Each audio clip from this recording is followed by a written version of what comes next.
ஜனநாயக படத்துல இன்னொரு முக்கியமான அப்டேட் ஒன்று வெளியாயிருக்கு.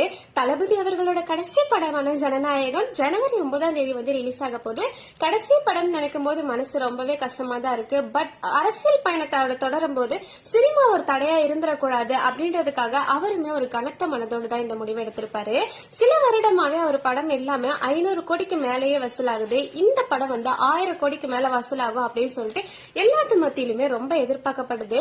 விஜய் அவர்களோட ஜனநாயக படத்தோட ஃபர்ஸ்ட் பார்ட் வந்து ரிலீஸ் ஆச்சு. ரிலீஸ் ஆன கொஞ்ச நேரத்திலே வந்து லட்சக்கணக்கான வியூஸ் வந்து தாண்டி போயிட்டு இருக்கு. அது மட்டும் இல்லாம லைக் ஷேர்னு சொல்லிட்டு சோசியல் மீடியாவே சும்மா தெரிக்க விட்டுட்டே இருக்குன்னே சொல்லலாம்.